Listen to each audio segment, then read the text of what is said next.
Right. Welcome, everyone. Thank you for joining us today. We're going to cover new research on patterns in racial residential segregation and the roots of structural racism. We're very pleased to partner with the Othering and Belonging Institute at UC Berkeley for this session today.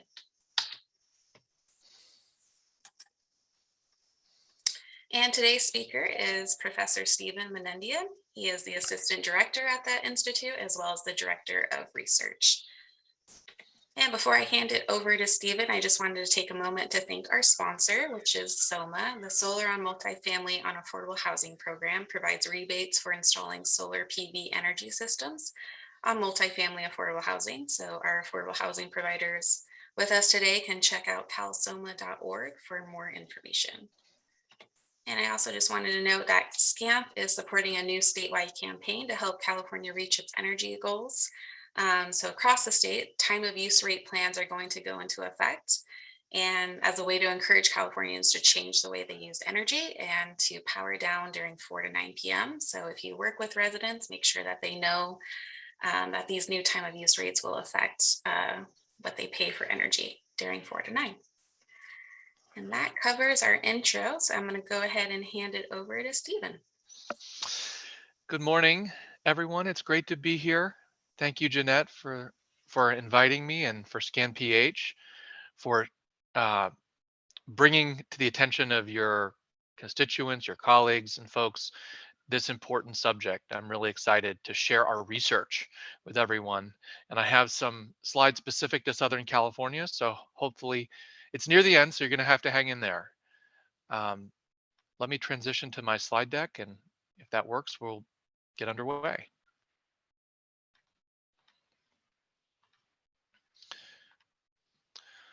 So Jeanette and I talked about what we wanted to feature in this workshop, and there are three things that I'm going to talk about the housing crisis itself. So I can't see you, unfortunately, but raise your hand if you've heard about, there's a little button you can use. It's like an emoji. Raise your hand if you heard about the nation's housing crisis or California's housing crisis.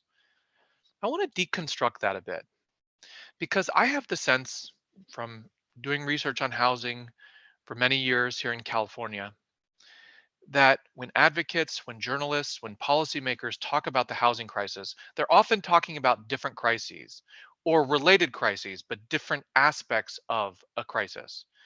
Let me give you some examples. So when polled after the last recall election, Californians said that one of the issues they cared the most about after COVID was homelessness, the homelessness crisis. California has about 50% of the nation's unsheltered per people. We have over 500,000 unsheltered people. In the Bay Area, Oakland has had an almost 50% increase in people who do not have homes. Research suggests that um, once housing costs about a third or more of your income, people become what's called housing cost burdened, and homelessness tends to go up. So homelessness is a definitely a crisis, but most of the time that we talk about the housing crisis, journalists are often not talking about homelessness per se. Um, and this is the issue: is that there isn't just one crisis; there are many crises, some of which are interrelated. So one of the crises that people talk about is just the dearth of affordable housing, right? And that contributes to homelessness because low income people or people who lose their job can't afford housing, especially rental, means that they can become unsheltered. But sometimes, especially in the legislative context, they aren't talking per se about affordable housing or even homelessness. They're talking about a lack of housing, a production crisis, cost of housing, um, materials, or sometimes the missing middle. A third aspect of this crisis that people talk about is the jobs housing balance. So what does this mean? What this means is that um, actually there are several variants of this, but one variant of this is that oh, city so and so is going to be adding 100,000 new jobs, like Google's expanding or Apple's building a new campus, but they're only going to add 3,000 units of housing. Well, that's an imbalance, right? That places that have lots of jobs don't usually have, and this is not just in California, this is nationwide, don't usually have the housing units they need to support those jobs. And then there's the concept of jobs housing fit. So fit is different from balance because balance just looks at the aggregate number of jobs and the aggregate number of housing units. Fit is about the type of housing. Specifically, if you have 100,000 new Google jobs, do you have housing that can support those jobs? But what if you have a large workforce of, let's say, what's called low skilled labor, but all you have is high end housing? That would be an imbalance in fit. So you need housing that costs appropriate to the income levels of the jobs. And this is sometimes in the social science literature called the spatial mismatch, the housing jobs balance problem. And this is also what contributes to sprawl, which is a fourth aspect of this, uh, the housing crisis, which is where more and more housing is built in what's called the exurban fringe, the interface between sort of rural areas and the outer ring suburbs and the environment. And pushing deeper, deeper, deeper, and deeper into the exurban area is partly what increases wildfire risk because it's harder to clear areas, it's harder to prepare areas, it's hard to mitigate fire risk further and further out in the region. And there's another aspect to this, which is that um, the more and more we build in the exurban fringe, the longer commute times are. And there is a growing body of research that shows that long commutes, especially what are called super commutes, are extremely harmful. So a super commute refers to people who commute more than 90 minutes to work each way. So it's over 3 hours in basically in traffic, whether it's in a car, sitting, I guess in Southern California, this is probably the epicenter of the long commute, the car commute. But it's not just cars. It's, people who, let's say, drive to a BART, get onto a BART, get off the BART and go onto a bus, and then have to switch buses to get to their job, right? So super commuting, the reason it's so bad is mainly because it contributes to hypertension, people who are sitting for a long time, heart disease, and it also is associated with high stress levels. So there are all sorts of hormones in the body. And then it means that parents have less time with their children, less time parenting. They need to rely on childcare and after school programs more than they otherwise would if they didn't have these super commutes. So sprawl is really harmful for a number of reasons. So if, for example, if you see a journalism article on CNN or Time about super commuting, and housing, what they're really talking about is sprawl. Or if you're thinking about CO2 emissions and how do we reduce greenhouse gases because of commuting, again, they're talking about this aspect of the crisis. But what you can already see is these are different crises, right? One is an environmental crisis and a health crisis. One is an overall production crisis. One is a specific kind of housing production crisis. Another is just about where housing is built. Another crisis is the gentrification and displacement crisis. This probably has, in the Bay Area at least, a lot of attention, where certain neighborhoods begin to change demographically, and people have to move further and further out, contributing to the sprawl crisis.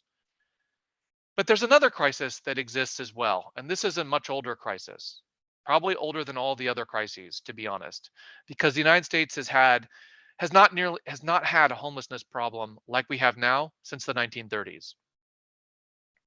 In the post-war period, there was very little homelessness compared to what there is now. We didn't have problems building affordable housing in the 1950s, 60s, and 70s. The fair housing crisis is the persistence of racial residential segregation. Segregation has, I'll talk about this in a bit, gone down in some respects, but it's persisted and it remains a very high level, and the harmful effects are profound. This is something that, despite all of our fair housing laws, remains a serious problem. And I think it's a problem when we conflate all of these different crises into a single crisis. So when people use the term, or wherever you see the term, the housing crisis, I would like you to think about which of these crises they're referring to. Sometimes they're using the term ambiguously, and they mean to refer to several of these, but sometimes they're referring to just one of them. And I think we need to have some clarity in what we mean and what we say, because the problem dictates the solution. And different solutions need to be tailored to different expressions of these problems. Just another term that you often hear is housing equity. This term is even more ambiguous than the housing crisis. I'm not going to belabor this point, but if you talk to an accountant, they may think you're talking about housing values or property wealth. We're talking about racial disparities, economic disparities, housing fairness in some sense, or something else altogether. But let me show you what I mean. Let's assume we're talking about racial disparities. So here are 2019 home ownership rates by race in the United States. What's amazing is that aggregate home ownership rates mask considerable disparities by race. So 73% of white adults own their own home. That's true of only 58% of Asian American adults, 47.5% of Latinos or Latinx, Hispanic, and 42% of African Americans. Here are some data on home ownership. African American home ownership rates in the United States peaked um, just before the 2008 housing crisis. Um, but you can see that there have been some dramatic changes. The overall homeownership rate as of 2019 is 63 and almost a half percent. That overall rate peaked in 2010. But what's interesting is that white homeownership has actually gone up since 2010, while African American homeownership, as you can see, has gone substantially down. So this is an issue, of course, because homeownership is a major vehicle for wealth accumulation. For African Americans, the largest source of wealth is actually in the home. That's not true of whites, by the way. It's a substantial portion, but it's not quite a majority. But one other really interesting thing to think about is that the the overall race disparity masks another disparity, right? So you have nested disparities here. If you look at generational cohorts, and by the way, this is something that you don't usually see drawn out in articles on homeownership by race. Black Americans born before 1930, so the oldest generation of living Americans, actually have home ownership rates almost comparable to those of whites. So you might think, well, isn't it true that Black Americans born before 1930 probably faced the most discrimination in housing? And I think that's probably true. They were the generational cohort and their parents who suffered through restrictive covenants and deed restrictions and outright discrimination. And yet, that cohort lags white Americans in terms of home ownership only by 5%. Specifically, 65% of Black households in that age group own their own home, which is higher than the overall national average, while 70% of white households in that age group own their own home. Here's the contrast. Um, for Black households aged 35 to 44, the difference only 33% of those of Black households in that age group own their own home. So about half as many as Black Americans born before 1930. So that's a gap of 33.5% compared to only 5% for the older generation. Now, why is that? I'm not here to give you the answer. I could speculate. I think one reason might be that older Americans have more resources and wealth, a lifetime of accumulated income. Also, there are many African Americans um, who were able to buy homes in the 1960s, even in segregated red line neighborhoods, very inexpensively, and those homes are worth a lot. You know, families who bought homes, for example, in Bayview, Hunters Point, in San Francisco. I know someone who is now in his 90s who bought two homes in Bayview, Hunters Point in the mid 1960s for several $1,000s a home. They're now worth over $1 million. Same story in places like Brooklyn or other parts of major metropolitan areas. Um, the key thing I just want to point out, and I'm probably getting behind on terms of time. Hopefully, this is of interest. Is that The disparities in homeownership rate are a major contributor to a serious racial disparity problem, which is the racial wealth gap. And there are different measures of the racial wealth gap. I probably could have included a more recent data point than this, but a 2013 federal survey measured that the gap in net worth between the median white and median black family is $131,000. If you use the average, I think it's $800,000 gap. So the racial wealth gap is a huge problem, and homeownership disparities are a big part of that. Okay, getting back on track to the issue of affordable versus fair housing, this is one key distinction I want to draw out, going back to my first slide on the different aspects of the housing crisis. And the reason I want to do this is because these two types of crises in particular are very frequently conflated. So affordable housing and fair housing are not the same thing, but if you talk to housing advocates, they'll often use the term fair housing in a manner which suggests they're talking about affordable housing. So what is the difference? Well, affordable housing is generally one of two things. It's either subsidized housing, and it can be demand or supply side. So it can be supply side like LIHTC or vouchers like Section 8 housing choice vouchers, or it can be filtered housing, housing that was once market rate, but over time is filtered down to affordability. So this is referred to as generally naturally affordable housing. Fair housing is not the same thing. It relates to discrimination, segregation, and integration. Affordable housing is an economic concept, while fair housing is a social concept. It refers to groups, social groups like race, familial status, disability. Let me give you a little bit of background on fair housing since a lot of folks are just not familiar with this history. The term fair housing is actually a historical artifact. The term that was originally used to characterize this issue was called open housing, and it was part of the open housing movement of the middle decades of the 20th century. And these movements, generally led by civil rights leaders, demanded what was called the adoption of open occupancy laws. And these would be municipal ordinances to begin with that would prohibit discrimination in the sale or rental of housing. And so by the 1950s, there were jurisdictions all around the country that were actively considering these open occupancy laws. So for example, St. Paul, Minnesota, city council debated but did not enact an open occupancy law in the early 1950s. And Seattle similarly dragged its feet towards enacting one. Critics attacked these laws as, quote, forced housing, and they claimed that such laws would curtail the rights of property owners to dispose of their property on whatever basis they wanted, including on the basis of race. Nonetheless, by the early 1960s, a number of cities and states had actually adopted these measures. They began, however, to shift the frame. Instead of using the term open housing, they began to use the term fair housing. And part of the reason for that was that it was a way of rebutting the notion that open housing was forced housing. Because after all, who could argue with fair housing, right? Fair housing is fair. And it also was used to imply the unfairness of permitting discrimination in the housing market. Right? It's just unfair to allow people to discriminate. So, for example, the city of Akron in 1964 is one of the first municipalities to adopt a fair housing ordinance.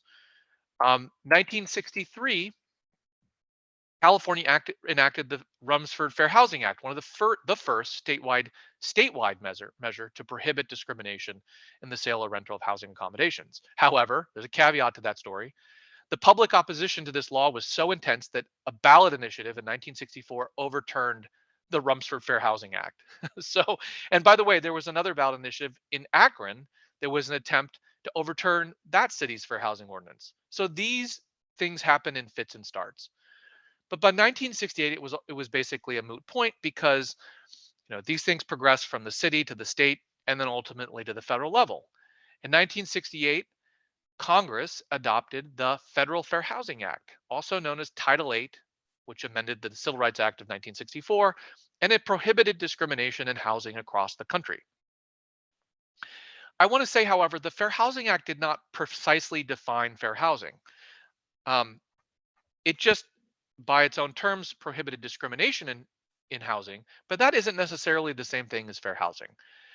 And the legislative history had this phrase: the reach of the proposed law was to replace ghettos by truly integrated and balanced living patterns. And ghettos in the 1960s was not a pejorative, it was a descriptive term for areas of racially concentrated poverty.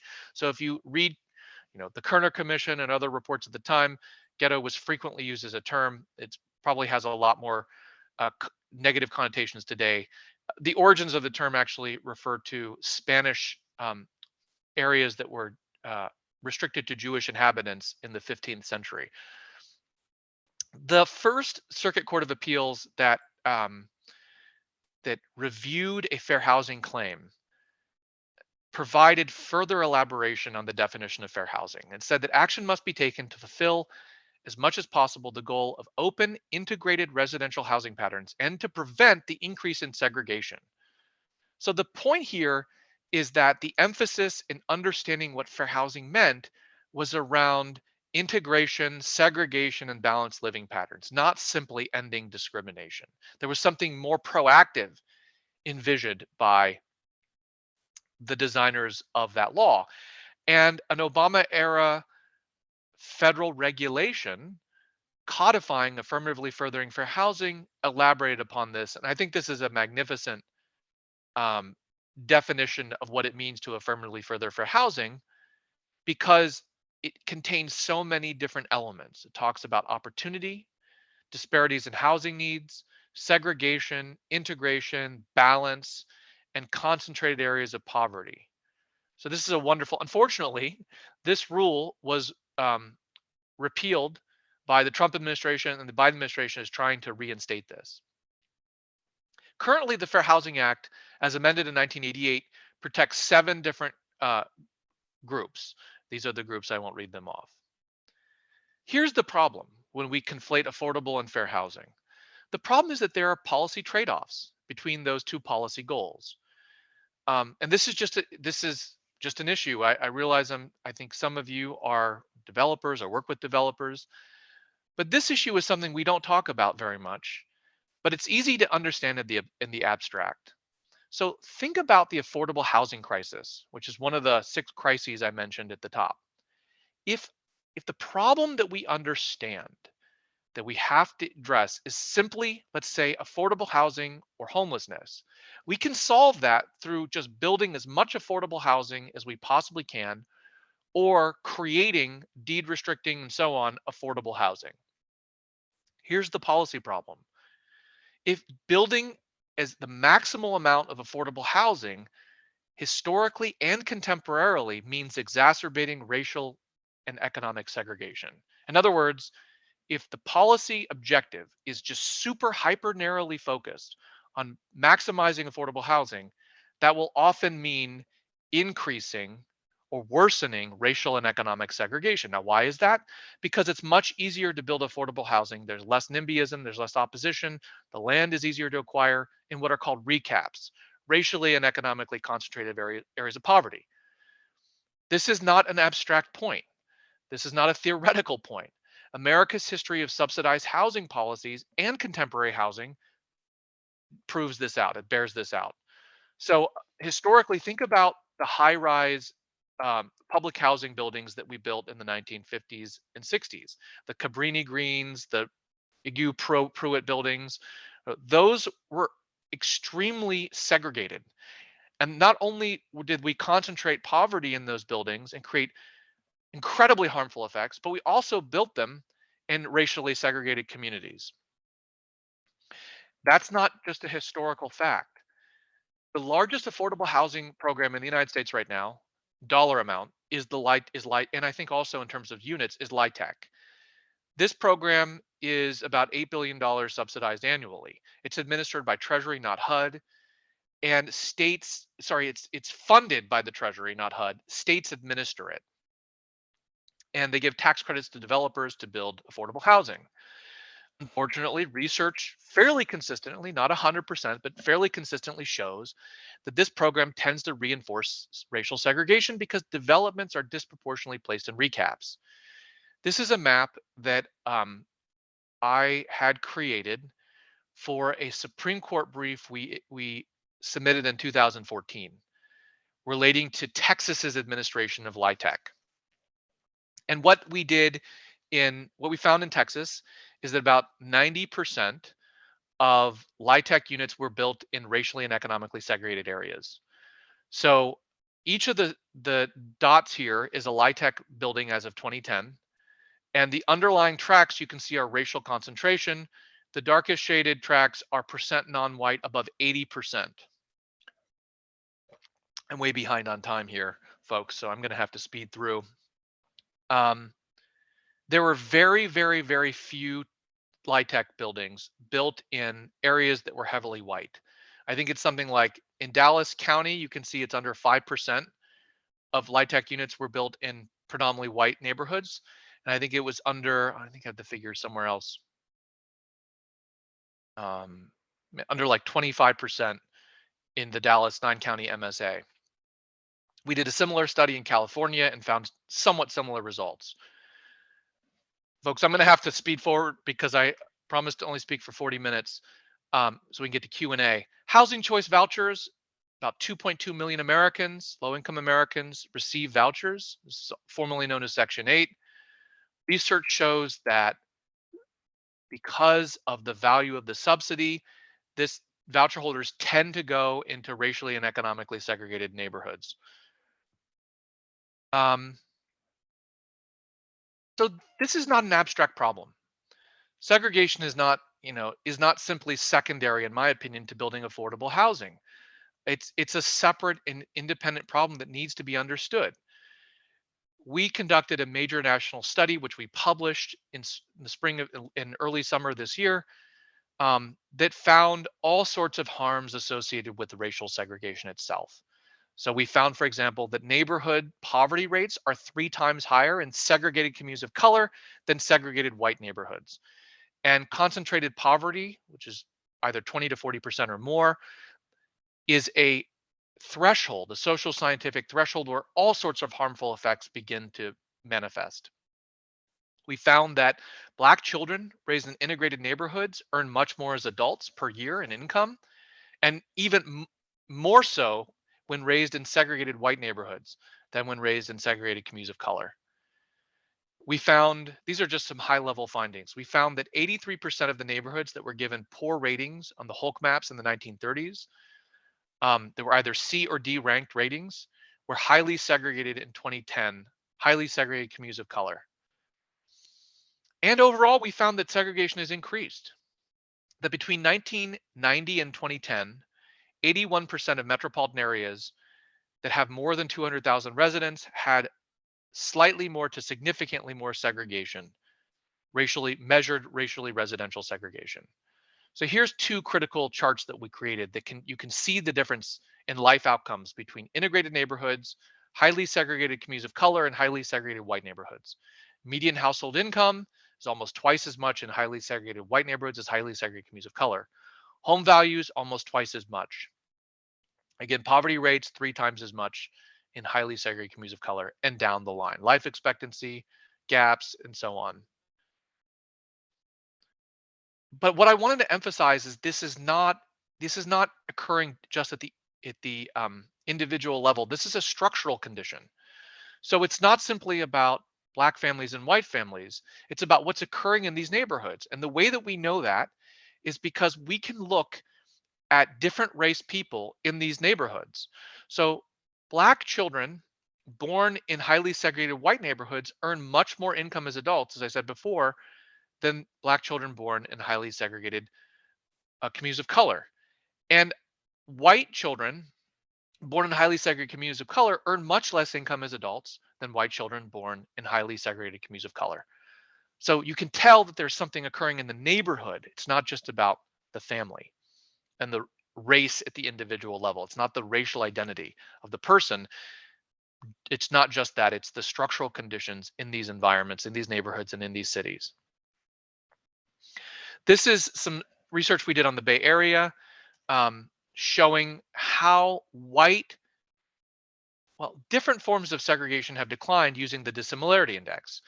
So white-Black segregation has gone down, but what's happened is that white Latino segregation and white Asian segregation has gone up in the Bay Area. And I've done further research, and this trend right here, this has happened all across the country. It's happened in North Carolina, it's happened in Florida, it's happened in Southern California. So this is partly why segregation seems to be increasing.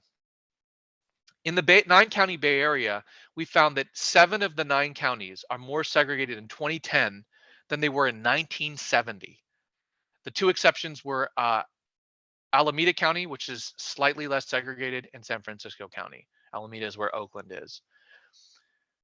In our study, since you all are focused on Southern California, we found that Los Angeles, Long Beach, Santa Ana MSA is the 6th most segregated region in the entire country, and Los Angeles is the 24th most segregated city in the country, for cities that are over 200,000 in population. But this is one of the most diverse regions of the country. In 2010, the MSA was 44% Latinx, 32% white, 14% Asian, 7% Black, still highly segregated. Here is our interactive mapping tool. I took a snapshot. We have a vignette on Inglewood, which you can read if you want to go to our study page and look at the map. But this is a screenshot from the map that shows 3 different types of neighborhoods. The purple tracks are highly segregated white neighborhoods. The red tracks are highly segregated communities of color. The gray tracks are moderate to low segregated tracks, and the blue tracks are actually integrated tracks. There's a handful of them. They're actually meaningfully integrated and diverse. So I'll give you a second to look at that. If you want to go to our mapping tool, you can search around, click around the tracks. You can see how segregated specific neighborhoods are. You can look at different segregation measures, get demographic info, and all sorts of helpful information. So why does segregation persist? Well, there are basically 3 phases to the causes of racial residential segregation. The first is what I call the local real estate industry era. This is 1900 to 1930s. And this is when um, developers began putting restrictive covenants into most large developments. It's when municipalities and real estate industry began pressuring developers to do that. And people would put deed restrictions in their homes so that new home buyers couldn't sell their homes to Black families or Asian families, or in many cases, Jewish families. And this is really important in terms of new developments and also in terms of shaping the racial geography of our metropolitan areas. The second phase is basically 1930 to 1970. This is when the federal government gets involved during the New Deal into the housing markets. And policies such as redlining through the Homeowners Loan Corporation and the FHA extended and deepened the nascent versions of racial residential segregation. And this era mostly ends in 1968 with the Federal Fair Housing Act. Then there's the present, 1970 to the present, and this is the era I call the racially neutral policy era. And the main tool here for perpetuating and sustaining racial residential segregation is zoning and other land use policies. So let me just give you some examples of that. This is a redlining map from the second era I talked about of Los Angeles. And again, redlining, for those of you who are not familiar, is when the government sent surveyors into metropolitan areas to rank neighborhoods to assess risk for federal mortgage insurance underwriting standards. And the red and yellow were the rank D and C grade neighborhoods. Here's a zoning map of Los Angeles that the New York Times created a couple years ago, and it found that 75% of all residential land is zoned for R1 or single family only.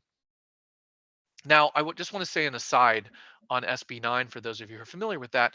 SB 9 overrides or abrogates local zoning, single family zoning, in the sense that it allows homeowners who own a home in an R1 area to demolish and subdivide their land into duplexes or triplexes. That doesn't actually change or modify the zoning designation. No zoning ordinance will change as a result of that law. It just allows homeowners to build more than one unit on their land. We actually created a map for the entire Bay Area, and we're planning to do that for the entire state. We're actually started working on that. And we found that in our initial research that 82% of all residential land in the entire Bay Area is restricted for single family only. Once we expanded the map to include cities that have fewer than 10,000 residents, we found that that figure is actually 85%, which means that only 15% of residential land in the entire Bay Area is available for multifamily developments, condominiums, apartments, and so on. This is obviously a huge problem because, well, let me show you why it's a problem. So what we did is we took a table that divided all of the cities into their range of single family. This is municipalities in the Bay Area, and then we cross-referenced it against race. Look what happens. As you increase the percentage single family by city, the percentage white goes way up. But look what happens to the percentage Hispanic and the percentage Black. It craters. Basically, as you get to cities that have above 95% single family only residential areas, the percentage Black goes to 1%. Oops. And the percentage white just goes way up. So the point is this. The point is that single family zoning is directly related to segregation, right? And racial demographics. There's no question about it. That single family zoning has an exclusionary effect. Now, what is that mechanism? Well, it's a little bit hard to explain, but basically it's that it's almost impossible to build affordable housing if it's not dense and if it's not available for multifamily housing, right? Because of the cost of land and so on and so forth. Which means that if you don't have dense housing, or you don't have multifamily housing, you can't create affordable housing, and that contributes to racial segregation through income and wealth disparities. And we found this to be statistically true. So not just graphically true. Segregation goes up, as you can see here, as you increase, this is the divergence formula, as you increase the percentage single family zoning. So municipalities that have 90 to 100% single family only have basically highly segregated according to the divergence score. Basically anything around 0.21 is highly segregated, and twice the level of segregation as those that are um, on the lower end of percentage single family zoning. So zoning clearly plays a major role. It's not the only thing. There are other land use controls that contribute to segregation, but zoning is a major part of it. What's the path forward? Well, I think there are three principles. Number one is we need housing policies and initiatives that expand access to opportunity for all people, but are sensitive to the most marginalized. We can do both at the same time. Number two, we need policies that meet the needs of people in terms of how they're currently constituted, their family size, their family configuration, their job location, their commutes, and so on. It doesn't help if apartments are just built for seniors and not families if the need for families is greater. It doesn't help if apartments are built far from where jobs are, right? We need to make sure that we meet the needs of people where how they're currently configured. And finally, we need solutions that require both the removal of barriers and the creation of supports and subsidies. I think the two I's are what I like to think about. We need to integrate and we need to invest. We need to do both things. We can't zero out racial inequality in a racially segregated society because racial segregation is as we say in our report, the linchpin of racial inequality. So I'm going to know that I want to talk more about each of these. I can talk about these if there's questions about them. But I have specific examples of how to do the three things I just talked about. Um, And I just will mention one other thing. The CNN.com this morning published a wonderful report that highlights some of this research and included an interview with me from Monday. So I'm going to close this out and look at the questions. Hopefully you've got questions in the chat. Looks like there's a lot. Okay. Okay, lots of questions here. Let's see. I didn't mean to raise my hand. Lower my hand. Let's see. Okay. The first question here is from Sean Armstrong. I noticed that using the word racial and race without noticing these are fictions and base skin tans are real. Do you know that there's 20 years of genetic research disproving the pre-science idea of race by continent and or skin tan? Okay. So first of all, race is a social construction, not a genetic reality. When most people are talking about race or racism or racial, what they are referring to is the social construction, not to the genetic reality. There are lots of things that are social constructions that influence and shape, right? Many identities that we have are actually social constructions. That doesn't mean that they're fictions. That means that they're scientific fictions, but they're social realities. So I think your comment sort of flies in the face of social reality there. Um, next question is let's see. Is there data on homeownership for urbans not on federally reserved land Native Americans? I am not sure. Um, I think the Urban Institute tracks home ownership rates. You might check the Urban Institute to see if you can get that data. Mm, That's a good question. Um, how does displacement factor in? Also, just note that affordable housing, particularly targeted to unhoused and or disabled, face multiple barriers in the development process and not easy to cite due to discriminatory animus.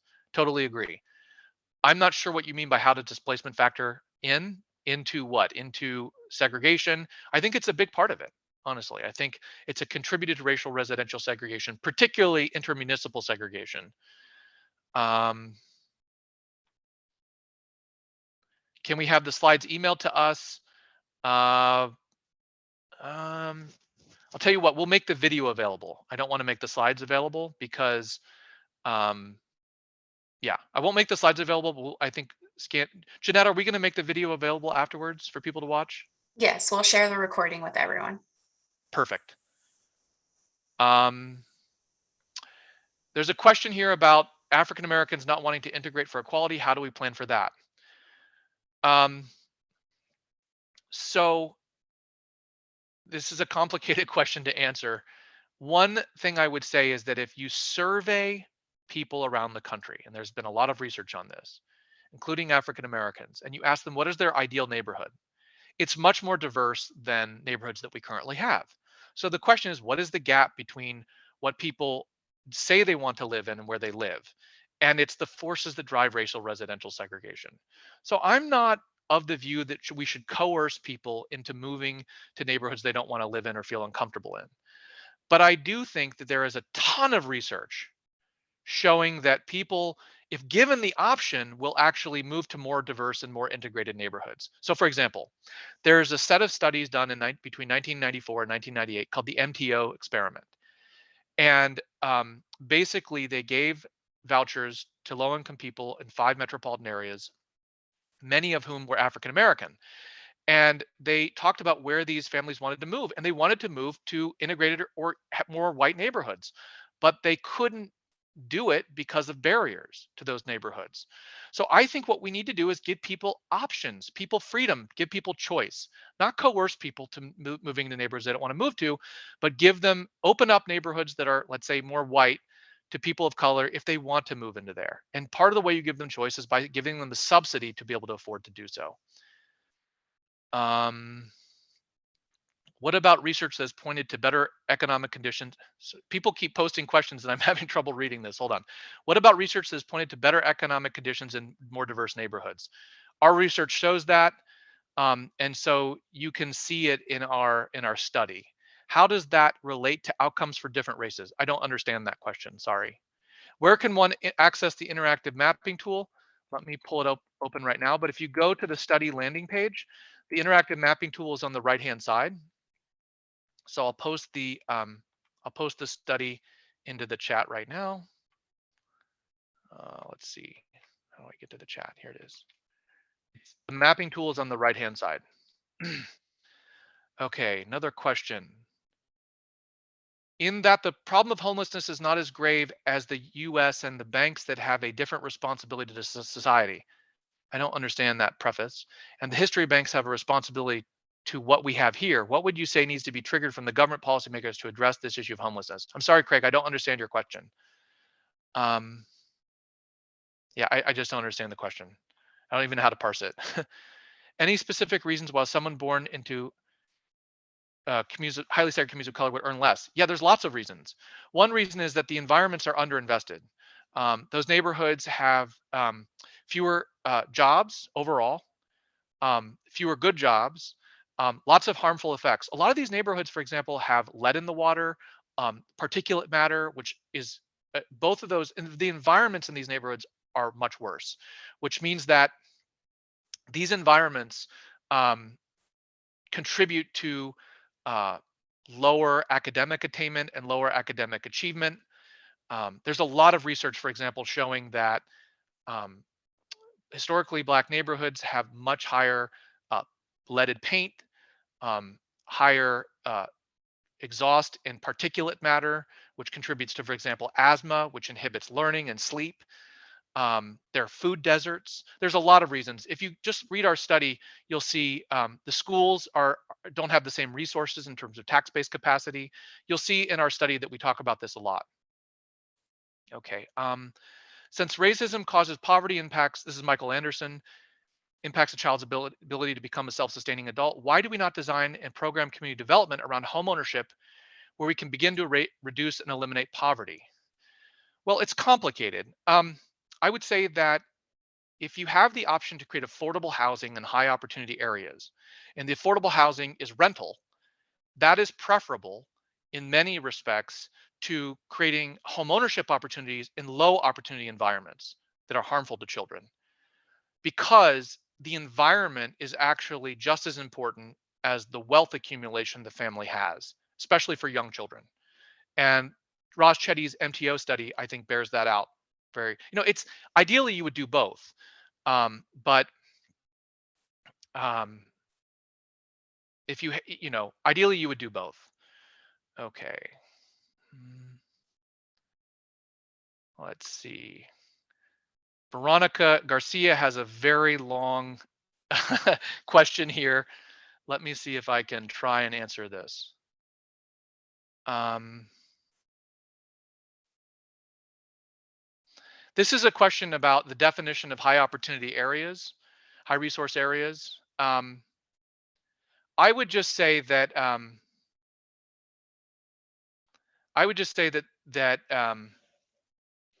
what did I say here? There's sort of a mountain of research that shows that the children are really harmed in terms of their life outcomes growing up in racially and economically segregated areas.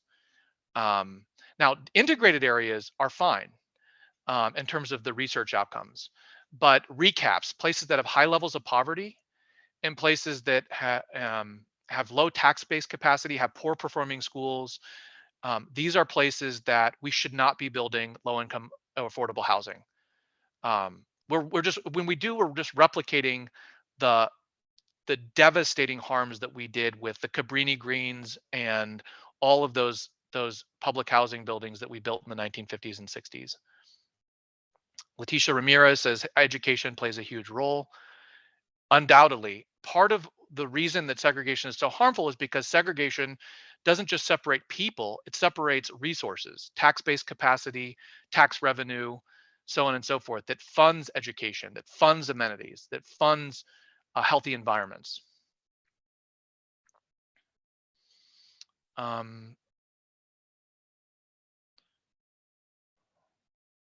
the methods used in our analysis are described in our study, so I'm not going to repeat those. Leticia Ramirez asked that. Um,